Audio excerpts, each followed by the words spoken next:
नमस्कार, आप देख रहे हैं जोरदार समाचार। जोरदार समाचार में आपका बहुत बहुत स्वागत है। खबरों को शुरू करने से पहले लाइक, शेयर, सब्सक्राइब जरूर करें। नमस्कार। नवरात्रि के पावन अवसर पर समस्त क्षेत्रवासियों को, देशवासियों को, यहाँ उपस्थित हमारे सभी मीडिया के भाई बंधुओं को मेरी तरफ से हार्दिक बधाई, शुभकामनाएं और मंगल कामनाएं। माँ दुर्गा की कृपा आप सभी पर बनी रहे।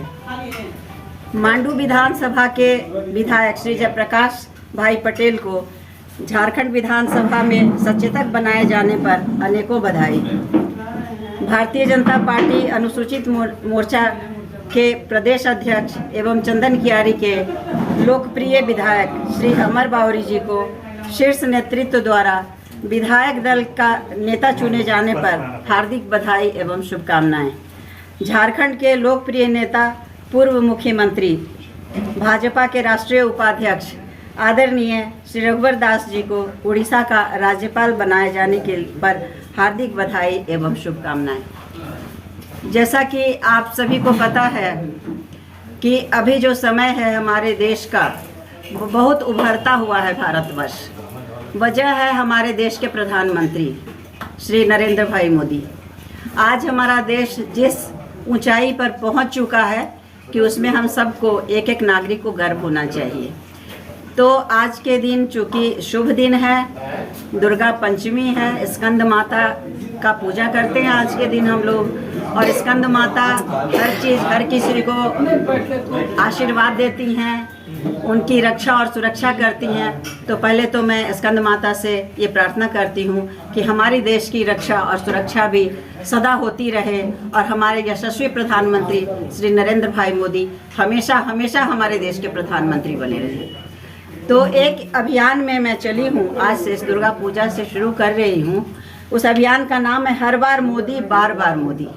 और इस पैगाम को लेकर मैं घर घर में जाना चाहती हूँ, चाहे वो किसी धर्म के व्यक्ति हों, किसी जाति के व्यक्ति हों, अंतिम इकाई तक जाकर मैं हर घर हर बार मोदी, बार बार मोदी, इस पैगाम को मैं पहुंचाना चाह रही हूँ। इसकी शुरुआत मैंने आज से की है। सभी जाति के, धर्म के लोग ये तो जानते हैं कि हमारे प्रधानमंत्री सबके लिए कार्य कर रहे हैं, लेकिन वो क्या कर रहे हैं और उसका मतलब क्या है, शायद सब लोग के समझ में नहीं आता है।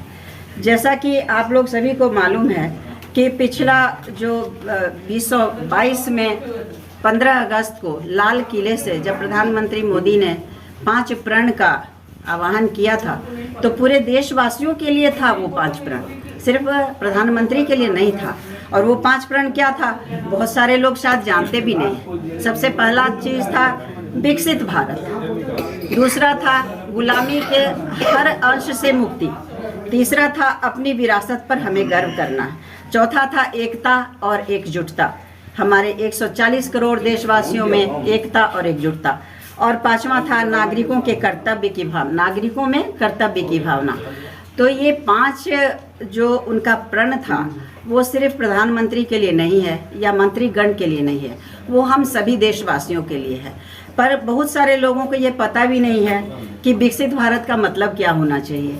विकसित भारत का मतलब ये है कि 2047 में जब हम लोग अपने देश की आज़ादी का 100वां वर्षगांठ मनाते रहें तो हमारा देश संसार में नंबर 1 में आ जाए। अभी भी काफ़ी ऊंचाई पर हमारा देश आ चुका है। विश्व गुरु बनाने के लिए हम सभी का उसमें कर्तव्य बनता है। तो उसके लिए हम लोग को हर क्षेत्र में विकास की आवश्यकता है। अंदर में एक एक लोग को रोजगार मिले, ये भी विकास है। बाहर में हमारा नाम हो, ये भी विकास है। हमारा विज्ञान बहुत आगे जाए, ये भी विकास है। उसमें तो मोदी जी बहुत आगे बढ़ चुके हैं। चंद्रयान को कोई सोचा भी नहीं था कि चंद्रयान इतनी जल्दी चंद्रमा पर उतर जाएगा, और मोदी जी ने इसरो के वैज्ञानिकों का पीठ थपथपाकर उनका इतना उत्साह वर्धन किए कि बस दूसरी बार में चंद्रयान हमारा उतर ही गया। तो ये हमारे लिए बहुत गौरव की बात है।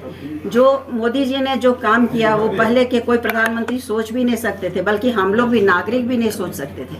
कभी हम लोग सोच नहीं सकते थे कि कश्मीर को धारा 370 से मुक्ति मिल जाएगी और कश्मीर भारत का अभिन्न अंग बन जाएगा, ऐसा हम लोग सोच भी नहीं सकते थे। और अभी भी लोग समझते तो हैं कि कश्मीर से 370 हटा दिया गया, पर बहुत सारे घर में आप जाइए, पूछिए इसका मतलब क्या है, तो उनको पता नहीं चलता है कि इसका मतलब क्या है। लेकिन हमें पहुंचाना है घर घर में कि अभी आप कश्मीर में स्वतंत्रता पूर्वक रह सकते हैं, घूम सकते हैं, आप वहाँ बिजनेस व्यापार भी कर सकते हैं। तो हमारे जैसे नागरिकों को ज़रूरत है कि कार्यकर्ताओं का ज़रूरत है कि वो जाकर हम लोग घर घर में इस अभियान को पहुँचा पाएँ। मोदी जी जो पूरे संसार में जो बोलते हैं वही करते हैं। उन्होंने कहा कि योगा करना बहुत ज़रूरी है, तो योग दिवस के रूप में पूरे विश्व को 21 जून को योग दिवस के रूप में परिवर्तित करके रख दिया और अभी पूरा विश्व 21 जून को योग दिवस मनाता है। कभी किसी ने सोचा नहीं था कि हमारे यहाँ G20 का कभी भी हम लोग होस्टिंग कर सकेंगे, लेकिन मोदी जी हैं तो सब संभव है। G20 का हम लोगों ने अपने देश में सिर्फ होस्टिंग नहीं किया, बल्कि इतनी अच्छी तरह से किया कि आज पूरे संसार में हमारे देश का, भारतवर्ष का नाम गर्व से लिया जाता है। आप देश के किसी भी कोने में जाइए, चाहे वो अफ्रीकन कंट्री ही क्यों ना हो, चाहे कोई इस्लामिक देश ही क्यों ना हो, वहाँ सब कुछ पूछिए कि भारत क्या है तो शायद नहीं बता पाएगा, लेकिन यदि पूछ दीजिए कि मोदी जी क्या है तो yes yes we know Modi. मतलब मोदी जी आज के समय में संसार के शीर्ष नेता में से एक हैं, लेकिन हम ही लोग अपने ही घर में उनकी महत्व को नहीं समझ पा रहे। तो हमारे जैसे कार्यकर्ताओं की इसकी ज़रूरत है कि हम लोग जाएं और घर घर में बताएं कि मोदी जी हमारे लिए क्या हैं और क्यों हम लोग को बार बार मोदी चाहिए, हर बार मोदी क्यों चाहिए, इस चीज़ को बताने के लिए। चौथा है एकता और एकजुट। तीसरा था अपनी विरासत पर गर्व। हमें अपनी विरासत पर गर्व होना चाहिए। हमारा विरासत जैसा विश्व में किसी का विरासत नहीं है। आप धर्म ले लीजिए तो हमारे देश में सभी धर्मों का सम्मान है। कौन सा ऐसा देश है पूरे संसार में देख लीजिए जहाँ किसी और धर्म का सम्मान हो। जो इस्लामिक कंट्री है वो सिर्फ इस्लाम को मानता है, आपका कोई दूसरे धर्म का कोई वहाँ पर मतलब नहीं है। जो ईसाई देश है वो सिर्फ ईसाई को ही मानता है, उसी को सम्मान देता है। आपका कोई वहाँ पर कोई महत्व नहीं है। लेकिन एकमात्र हमारा देश है जो हम लोग ऐसे विरासत में जीते हैं कि हमारे देश में हर एक धर्म का बराबर रूप से सम्मान है। तो हम लोगों को मोदी जी ने क्या बनाया वो सबको पहुंचाना है। हम लोग को मोदी जी एक सीख देते हैं कि सबसे पहले इंसान बनो, बाद में सिख, ईसाई या मुसलमान बनो। तो ये चीज़ हम लोग को घर घर में पहुंचाना है, इसलिए मैं इस अभियान को शुरू की हूँ। जो उनका चौथा पंच प्रण में जो था वो था कि एकता और एकजुटता। हमारे देश की इतनी बड़ी जनसंख्या है, संसार की सबसे बड़ी जनसंख्या है, लगभग 140 करोड़ हम लोग हो चुके हैं, लेकिन क्या अंदर में अंदरूनी एकता है? यदि एकता हो जाए और एकजुटता हो जाए तो शायद हमारा परचम पूरे विश्व में फहरा जाएगा। हम लोग बंटे हुए हैं, कभी कभी हम लोग धर्म के नाम पर बंट जाते हैं, कभी जाति के नाम पर बंट जाते हैं। नहीं बंटना है हमें मोदी जी को सिर्फ प्रधानमंत्री नहीं समझना है, हमें ये समझना है कि वो हमारे गाइड हैं, वो लीडर हैं, हमारे गार्जियन हैं। और ऐसे भी जब वो मन की बात करते हैं महीने में एक बार, तो उनका जो संबोधन होता है पहला लाइन आप लोग ध्यान दीजिएगा, मेरे परिवार वासियों, मेरे देशवासियों, मेरे परिवार वासियों। तो वो हमारे गाइड हैं, गार्जियन हैं, और उनकी हर बात को देखते हुए हम लोग को एकजुट होकर रहना है। यदि हम लोग इस 25 साल में आने वाले 25 साल में एकजुटता का ये दिखा दिए तो संसार का कोई भी देश हमारी तरफ आंख उठा के देखने की हिम्मत नहीं करेगा। हम लोग अंदर में ही फूटे हुए हैं, इसलिए संभव हो चुका है। आप लोग सभी जानते हैं कि आज यूक्रेन और रूस की लड़ाई लगातार लंबी लड़ाई चल रही है। आज इजराइल पर भी हमास का हमला और हमास इजराइल में इतनी लड़ाई चल रही है, लेकिन सबके मन में कहीं ना कहीं एक विश्वास है कि शायद यदि मोदी जी पहल करें तो ये सारी लड़ाइयों को भी बंद किया जाता। ऐसे है हमारे मोदी जी, लेकिन क्या ऐसा घर घर में क्या पहुंच पाया है ये अभियान? क्या घर घर में लोग जानते हैं?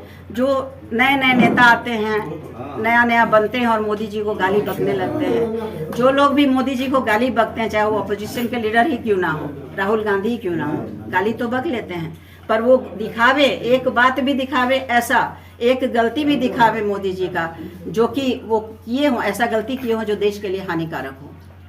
एक भी ऐसा दिखाए जो देशद्रोही काम किया हो उन्होंने।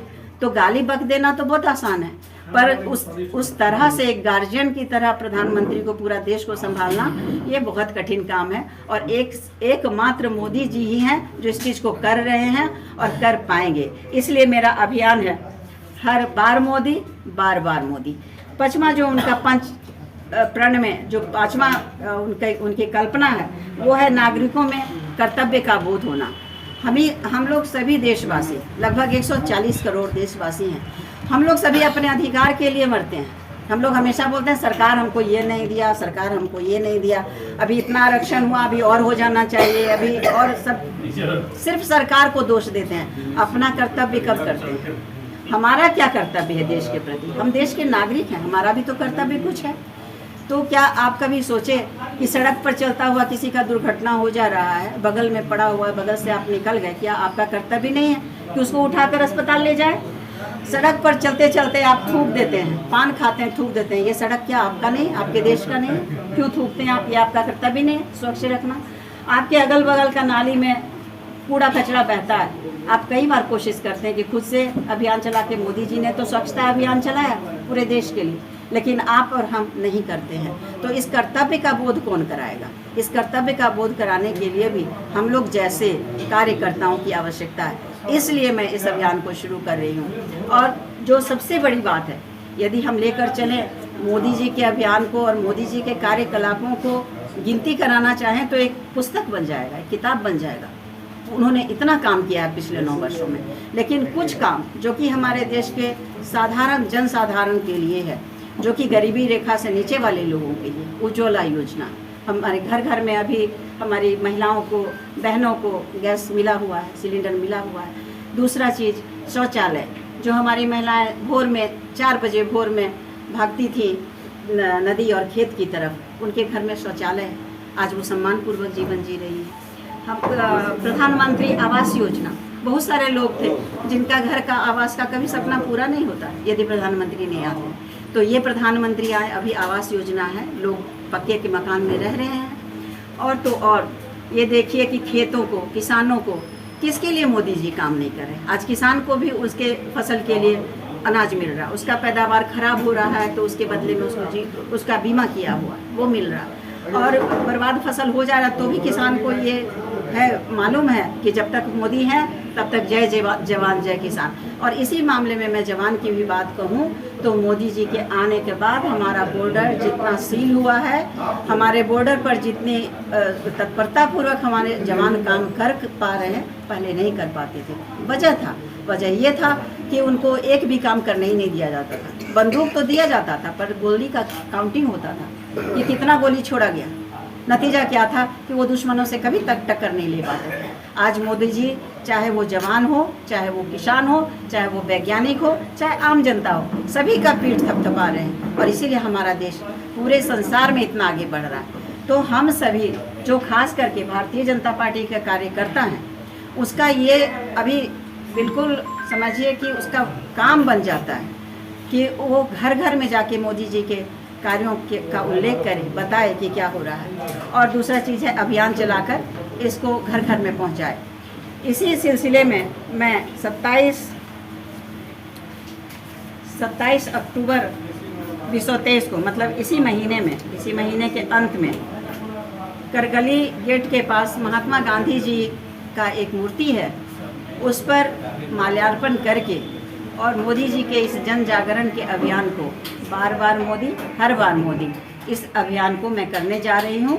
और मैं आप सभी मीडिया वालों से और सभी अपने क्षेत्रवासियों से, यहाँ पर पधारे हुए हमारे जितने परिवार के लोग हैं, मेरे क्षेत्र के लोग हैं, उन सभी से हाथ जोड़कर प्रार्थना करती हूँ कि कृपा करके आप लोग सब शामिल हों और जानें कि मोदी जी हमारे क्या क्या कर रहे हैं। इसलिए कि 2024 में भी हम लोग चाहेंगे कि हमारे प्रधानमंत्री, यशस्वी प्रधानमंत्री जो पिछले 2014 से हैं, वही 2024 में भी हों प्रधानमंत्री श्री नरेंद्र भाई मोदी। और इस बार भी लोकसभा में 2/3 से ज़्यादा बहुमत से हमारे सांसद जा पाए। उसके लिए हम लोग को अभी से कमर कस लेना है, उसके लिए हम लोग को अभी से अभियान चलाना है। एक एक व्यक्ति को, एक एक नागरिक को जिसको श्रद्धा है मोदी जी में और जिनको विश्वास है मोदी जी में, उनको आगे आना पड़ेगा। जय भारत, जय हिंद, धन्यवाद। हर बार मोदी, बार बार मोदी जी। आपका आने वाले लोकसभा चुनाव में जी पुनः भाजपा सत्ता में आवे और प्रधानमंत्री नरेंद्र मोदी बने जी, इसके लिए है आपका? बस यही मेरा अभियान है कि पुनः भाजपा ही सत्ता में आवे और प्रधानमंत्री, हमारे यशस्वी प्रधानमंत्री नरेंद्र भाई मोदी ही प्रधानमंत्री बने। अगर विपक्ष का जो तेवर है, आक्रामक तेवर है, उसका क्या असर पड़ेगा चुनाव में? विपक्ष में तो कोई नेता भी नहीं है, आक्रामक क्या होगा? जिस जिस पार्टी में पता ही नहीं है कि कौन इसका प्रधानमंत्री का चेहरा है, वो क्या आक्रामक हो। ये सब चीज़ होता है ना, जब आप खेत में खेती करते हैं, बारिश होती है तो एक गाजर घास होता है, खरपतवार बोलते हैं उसको, वो सारा खरपतवार निकल जाता है।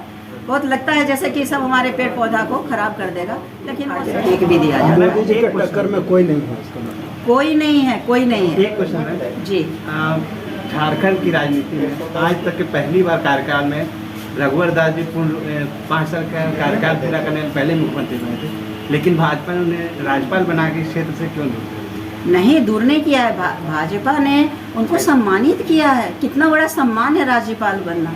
कोई व्यक्ति जो एक बार मुख्यमंत्री थे उसके बाद राज्यपाल बने, राज्यपाल का सम्मान क्या छोटा है? कितना बड़ा सम्मान है। मतलब कि आगे की राजनीति में उसे मुख्यमंत्री के चेहरा के रूप में नहीं देखा जा रहा है भाजपा में। तो क्या हर बार कोई मुख्यमंत्री बन के ही देश की सेवा कर सकता है या क्षेत्र की सेवा कर सकता है? क्षेत्र और देश की सेवा करने के लिए राज्यपाल होना, राष्ट्रपति होना सभी जरूरी है। उसमें से एक चेहरा है रघुवर दास जी, और बहुत हम लोग को खुशी है कि वो राज्यपाल बने हैं। आज विपक्ष अब तक प्रधानमंत्री रहे, ऐसे 3 कामों का नाम बताएं जो 24 में मोदी जी बैठने के बाद करेंगे। मोदी जी तो लगातार कर रहे हैं 3 काम। मैं उनके काम के बारे में क्या बता सकती हूँ? मोदी जी का काम तो उनके बगल में बैठा हुआ व्यक्ति भी नहीं जान सकता कि कल वो क्या करने वाले हैं, लेकिन जो करते हैं वो सिर्फ और सिर्फ देश के हित में करते हैं, पूरी धरती के हित में करते हैं। वसुधैव कुटुंबकम। विपक्ष अपनी सभा में बराबर कहती है बिजली, सड़क, बेरोजगारी के मुद्दा आज भी तांता लगा रहा। तो सिर्फ चुनावी वो जब तक जीवन है तब तक लगेगा। सड़क एक बार बनता है फिर टूटता है, फिर सड़क बनता है फिर टूटता है। जीवन है तो सब होते रहेगा।